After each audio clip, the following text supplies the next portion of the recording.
Hello friends, இன்னைக்கு நம்ம ஜவ்வரிசியில் ஒரு பூரி செய்யலாம். அதுக்கு ஜவ்வரிசி ஒரு கப் எடுத்து வறுத்து ஜலிச்சு வச்சுருக்கேன், ஒரு பவுலில் போட்டிருக்கேன். அதோட இப்போ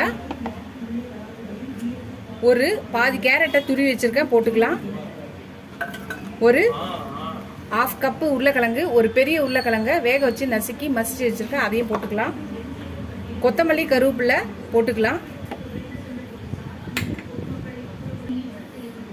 இஞ்சி ஒரு 3 பச்சை மிளகாய், ரெண்டையும் குறக்குறன்னு அரைச்சி வச்சுருக்கேன், அதையும் போட்டுக்கலாம்.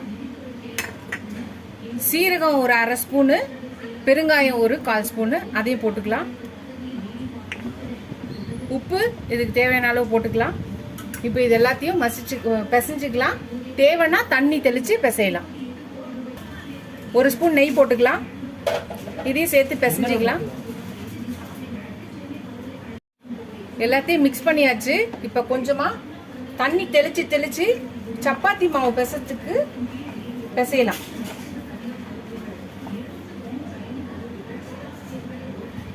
ஃப்ரெண்ட்ஸ், நம்மளோட மாவு ரெடி ஆயிடுச்சு ஜவ்வரிக்கு. இது ஒரு 10 நிமிஷம் ஊறட்டும். ஊறினதுக்கப்புறம் பார்க்கலாம். ஃப்ரெண்ட்ஸ், 10 நிமிஷம் ஆயிடுச்சு, நம்ம மாவு ஊறிடுச்சு. இப்போ நம்ம ஒரு சின்னதாக ஒரு உருண்டை எடுத்துக்கலாம். எடுத்துட்டு இந்த மாதிரி இலையோ இல்லை கவரோ இல்லை வாழை இலை எதாக இருந்தாலும் சரி, நான் மந்தார இலை வச்சுருக்கேன், இதில் தட்டிக்கலாம். நம்ம நார்மல் பூரி மாதிரி திரட்ட முடியாது, இதில் தட்டி தான் போட போகிறோம். பார்க்கலாம்.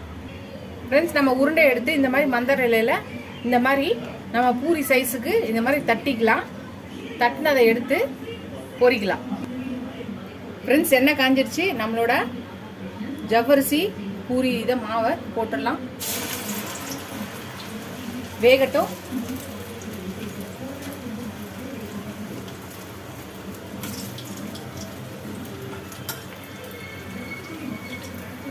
ஃப்ரெண்ட்ஸ், நம்மளோட பூரி ரெடி ஆயிடுச்சு. நம்ம எடுத்துடலாம். நம்மளோட ஜவ்வரிசி பூரி ரெடி ஆயிடுச்சு. ஃப்ரெண்ட்ஸ், நம்மளோட ஜவ்வரிசி பூரி ரெடி ஆயிடுச்சு. அது தொட்டுக்க பார்த்தீங்கன்னா தேங்காய் துவையல் அரைச்சிருக்கேன். இதுக்கு நைஸ் காம்பினேஷன் பார்த்தீங்கன்னா தேங்காய் துவையல் தான் ஜவ்வரிசி பூரிக்கு. இந்த வீடியோ உங்களுக்கு பிடிச்சிருந்துச்சுன்னா லைக் பண்ணுங்கள், ஷேர் பண்ணுங்கள், கமெண்ட் பண்ணுங்கள். ஃபஸ்ட் டைம் உங்கள் சேனலை பார்க்கணுன்னா சப்ஸ்கிரைப் பண்ணிட்டு பாருங்கள். உங்கள் ஃப்ரெண்ட்ஸ்க்கு அந்த சேனலை ஷேர் பண்ணி சப்ஸ்கிரைப் பண்ண சொல்லுங்கள்.